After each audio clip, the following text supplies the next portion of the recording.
Ini sebelum saya jadi Kristen dibaptis, ini Al-Quran dari kitab suci saya dulu.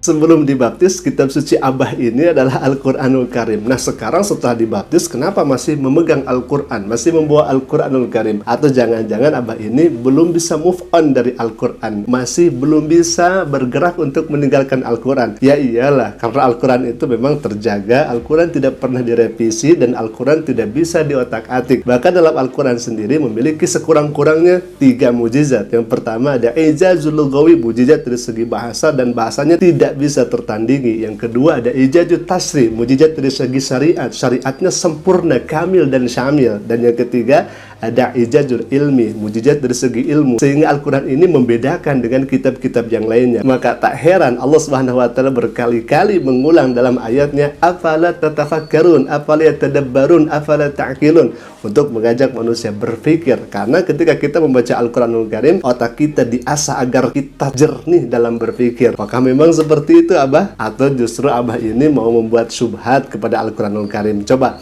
jelaskan kepada kami seperti apa. Dan saya mengomentari Al-Quran ini bukan berarti saya menistakan agama Islam, bukan. Oh tidak dong, Bah. Abah kan ingin mengomentari Al-Quran, ingin mengoreksi Al-Quran. Silakan saja, bebas-bebas saja, diperbolehkan. Bahkan Allah Subhanahu wa taala tantang kepada siapapun yang tidak percaya kepada Al-Quran, bukan hanya mengomentari saja, tetapi membuat satu surah semisal Al-Quranul Karim.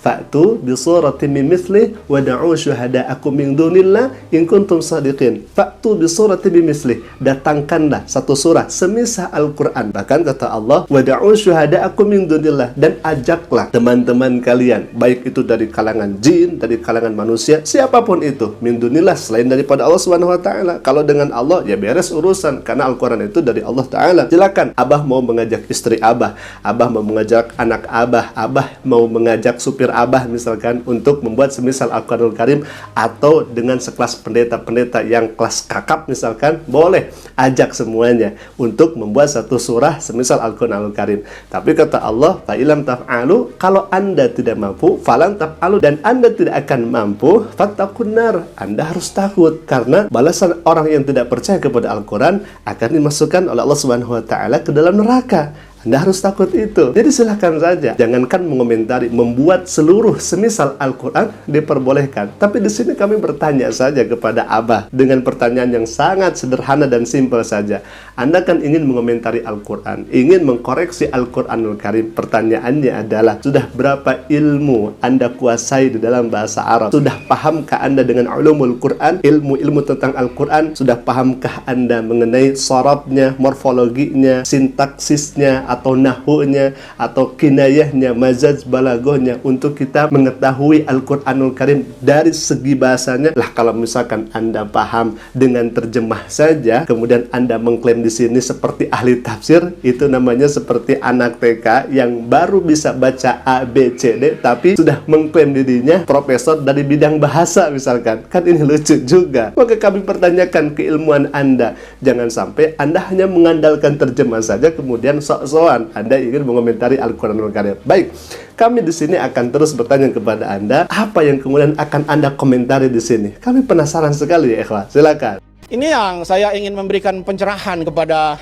orang-orang gereja atau orang-orang Kristen, karena di dalam Al-Quran atau mukaddimahnya Al-Quran ini tidak sesuai dengan penjelasan di dalam Alkitab. Bentar, Mbak. Di sini kami malah tertawa melihat tingkah Abah. Kenapa? Karena Abah ini kan ingin mengomentari Al-Quran. Tapi di sini Abah mengatakan bahwa Al-Quran itu memiliki muqaddimah, kemudian Anda akan mengomentari muqaddimah. Pertanyaannya adalah, apakah Anda ingin mengomentari Al-Quran atau ingin mengomentari muqaddimah Al-Quran? Sejak kapan Al-Quran ada muqaddimahnya? Sejak kapan Al-Quran itu di dalam ayatnya, di dalam suratnya, di setiap juznya ada muqaddimahnya? Tidak ada, Bah. Al-Quran itu diawali dari surah Al-Fatihah. Al-Quran itu diakhiri dengan surah An-Nas. Tidak ada muqaddimah Al-Quran. Muqaddimah itu biasanya kata pengantar yang kemudian disusun oleh seseorang yang menyusun mushaf, kemudian ada pengantarnya di sana. Dan pengantar di sana itu bukan bagian dari Al-Quran, karena Al-Quran itu kalamullah, sedangkan muqaddimah atau kata pengantar itu buatan manusia. Nah, pertanyaan balik kemudian kami tanyakan kepada Abah ini, apakah Abah ingin mengomentari isi Al-Quran Al-Quran atau muqaddimahnya. Kalau muqaddimah, ya itu kan urusannya dengan manusia, urusannya dengan makhluk. Dan makhluk atau manusia itu bisa terkena silap, bisa terkena salah. Dan Al-Quran itu sejatinya tidak ada muqaddimahnya. Al-Quran itu ya kalamullah dari Al-Fatihah sampai surah An-Nas. Nah, di sini kami juga agak bingung kepada Abah ini. Katanya dulu murtad, katanya dulu pernah Islam. Bahkan disebutkan tadi di awal, ini kitab suci saya sebelum saya dibaptis. Dan sekarang masih memegang Al-Quran karena belum move on dari Al-Quran. Kan seperti itu. Kalau misalkan Abah dulunya seorang muslim, ya harus tahu dong bahwa Al-Quran itu tidak memiliki muqaddimah. Al-Quran itu diawali dari surat Al-Fatihah, diakhiri dengan surah An-Nas, minal jinnati wan nas, dari kata Bismillahirrahmanirrahim awalnya dan akhirnya minal jinnati wan nas. Kan di sini kita malah bertanya-tanya, Anda seseorang yang katanya lantang untuk mengomentari Al-Quran, tapi pada akhirnya yang dikomentari adalah muqaddimah. Muqaddimah itu kata pengantar yang dibikin oleh manusia. Ya berarti Abah di sini ingin mengomentari pernyataan manusia, bukan kalamullah. Jadi intinya bagaimana nih, Bah? Sekarang kami jadi mulai curiga nih, apakah memang Abah dulu seorang muslim, seorang benar-benar pernah belajar Al-Quran, atau justru mengaku-ngaku sebagai murtadin. Jadi curiga, karena Al-Quran katanya ada muqaddimahnya. Abah ini ingin mengomentari Al-Quran, tapi yang katanya mau dikomentari itu, tapi justru bikin kita ketawa juga, karena sejatinya muqaddimah atau kata pengantar itu bukan bagian dari Al-Quranul Karim. Dan setiap Al-Quran yang disusun oleh percetakan, itu muqaddimahnya, kata pengantarnya ya berbeda-beda.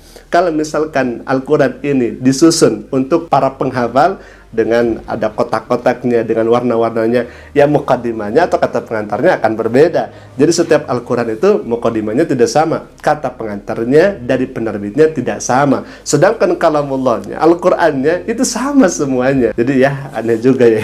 Baik, mungkin itu dulu bisa kami sampaikan. Semoga ada manfaatnya dan semoga Abah ini diberikan hidayah oleh Allah Subhanahu wa taala. Aku qouli hadza, assalamualaikum warahmatullahi wabarakatuh. أعوذ بالله من الشيطان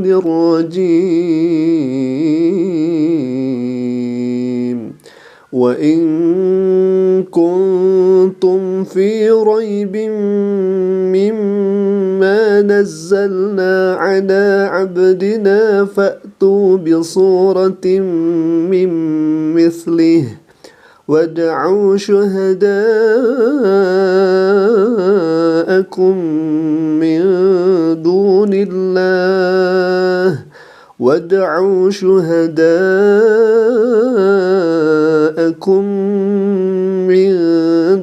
الله إن كنتم صادقين. Dan jika kamu tetap dalam keraguan tentang Al-Quran yang kami wahyukan kepada hamba kami Muhammad, buatlah satu surah saja yang semisal Al-Quran itu, dan ajaklah penolong-penolongmu selain Allah jika kamu orang-orang yang benar.